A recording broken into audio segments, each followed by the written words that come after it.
my name is Alena Viana. I'm in Miss Butchko's class period 3, and I read The Clockwork 3. This Clockwork 3 is by Matthew J. Kirby. It is a fantasy book, and I liked the book even though I really don't like fantasy that much. It just really appealed to me because it wasn't like too fantasized with dragons and wizards and unicorns and everything. I think it's probably for about middle school age. There's some words that you might need to look up, but it's probably for 7th, 8th grade, maybe even 9th grade if you're a lower reader. Let's talk about the point of view. The point of view was from 3 different points of view throughout times of the book. Sometimes it changed from paragraph to paragraph, and one was from an orphan, so already kind of getting into sad ones, kind of like telling this point of view. One was from a sick parent, not the same, definitely not the same, definitely more care, and it was 2 totally different things. One was a boy, one was a girl. And then the third point of view was someone sold into slavery. So this is the kid that found the green violin. He needed to make money to earn food. So keep in mind, these are all preteens, so probably around our age, middle school.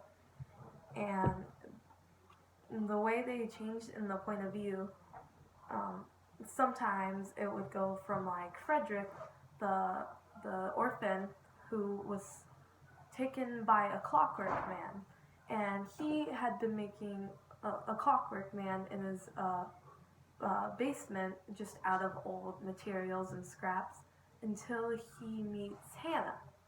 Now Hannah, her father is sick, and she works at a hotel. She's like a little worker. This is probably from like long ago, even though it is fantasy. I couldn't say where it is from. She's a little worker, and she's trying to earn money so she can help her dad, who had worked at the hotel recently. And she runs into one of the, I guess you could say, billionaires of the hotel, who's staying at the top floor, and that billionaire almost asks her to be her servant. So Hannah's making more money, she's able to have her job, and then we have the kid sold into slavery. The kid sold into slavery, he was working for, I think his name is Stefano. I can't exactly say it. It's very like old-timey and just written in the past, so some of the names are really hard for me to say.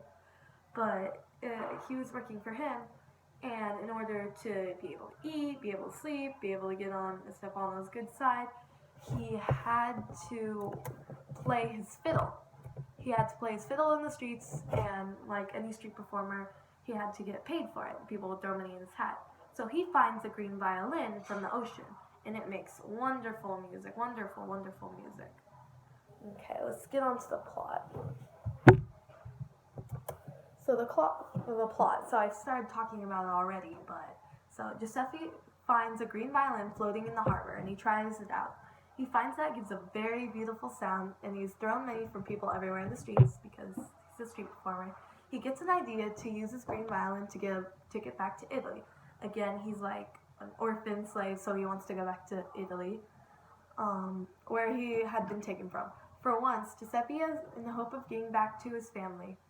Frederick, the clockwork boy, is going around in search of a chest plate for his clockwork man. He's been looking for it. He's trying to finish it, just can't finish it. It's hard to make, just like any other robot. While wandering the street, Frederick catches a glimpse of Mrs. Treeless, the woman in charge of an orphanage Frederick had been in before becoming apprenticed to Master Branch, the clockwork man. They work with clocks. He was an orphan, so he had to be in his orphanage. He also bumps into Giuseppe, but Giuseppe runs along with his violin. Later, he finds a coal chute, perfect for the chest plate, and sneaks it out of the coal yard. While he sneaks it out, he lies about his father being O'Malley. He goes back to Master Branch's shop, where Frederick is an apprentice, and once he decides that Master Branch is asleep, he goes to the basement of the shop to work on his clockwork man. And throughout the whole entire story, he had to work on the head, the head was the hardest part. So he goes to Hannah discovers that a man named Mr. Stroop supposedly left the treasure at the suites at the top of the hotel. So she also wants to get close to this billionaire woman because she's at the top of the hotel, because poor, higher up they get, the more money they have. She later sees a map that hints that may be near a pond in the park. She runs to look for it when she desperately needs money for her sick father's medicine. Her father, I couldn't tell you the exact sickness, but he was sprawled in bed, almost like not amputated, but not able to move. Like he was in a full body cast, just in his skin. So he wasn't able to do much, and that's why he got fired from his job. There she meets Giuseppe, and the two look for the treasure, but it's not there. So what happens before this is Stefano finds Giuseppe's violin, green violin, one of the kids ratted him out, and he finds the money for Italy. So they're chasing him because they're like, why didn't you give it to us? Why didn't you give it to us? Why didn't you give it to us? So he runs to the park and he hides out in the park. Hannah's father draws for her where the treasure is hidden in the hotel, having worked for Stroop's hotel in the past. She got fired because she had attempted to steal a diamond necklace from her boss so she could pay for the medicine, because she was asking her boss, but the boss said no. She was busy. The next day, the three children all meet for the first time, and Frederick shows the other two his automation, his clockwork man. The three agree to help each other out with their problems. Giuseppe mentions that he saw a clockwork head, Frederick's only missing piece, the piece he needed, the hardest one, in a museum. The three sneak into a museum so Frederick can inspect the head, but they are interrupted by guards and forced to flee. Frederick escapes with the stolen head, which was made by Albert Magnus. Hannah also accidentally took a small piece of the clay belonging to a golem and inserts it into the clockwork man, thus bringing the clockwork man to alive. This, coupled with the Magnus head, gives it a near human intelligence, and this was huge because, again, this is like a robot in our terms. Hannah discovers that Master Stroop's treasure is actually his will, witnessed by the hotel's owner, so his will is the treasure because he did die, Mr. Twine.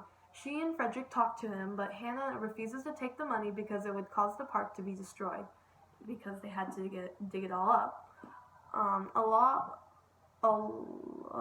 Master Twine promotes her to the chief of maids, so this is where it starts getting better, the clockwork man's all running, and they found the treasure, and she got promoted to chief of maids, and gives her quite a bit of money for new dresses, a portion of which she gives to Giuseppe for his ticket. So this is the turning point of really where it starts to uplift and everything gets good. A law was passed that the Padrons no longer had legal control over their buskers. Enraged, Stefano tries to kill Giuseppe, but he is saved by Yakov. That's the billionaire's Russian henchman almost, who shoots Stefano in the head with his gun.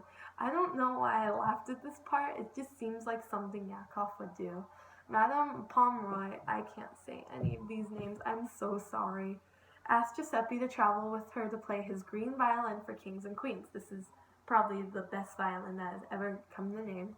Frederick eventually becomes a journeyman, and Hannah's father's health improves. The story ends with an epilogue in which Frederick has created a clockwork bird and shows it to Hannah. It begins to hum a tune that Giuseppe played on his violin, and Hannah's father's toes begins to tap, showing that his legs still work. This was probably a big big part of the story, because that's when they get the map, and that's when they all become friends, because Giuseppe comes to Hannah's house, and he plays his he plays his fiddle, and even though it's not the green violin, it still produces an amazing sound, and his father, her father recognizes the beat, and he starts to tap his toes, and that's how they knew the medicine was working. She didn't get the chance to end up paying for the medicine. She had the woman she went to was almost, I'd call her almost like a witch, because she was good with like gardening and making like potions or magical medicines. So she gets that from her, and she's able to help her father. Her father instantly improves. So that's basically what the book is about. I really hope I explained this enough. This video is very long. I really enjoyed this book. I would definitely recommend it to anyone, because it is, as I've talked to many people, they've read this book, they really liked it, and it's not hard to get lost. 386 pages. It's a great book. Thank you so much for watching.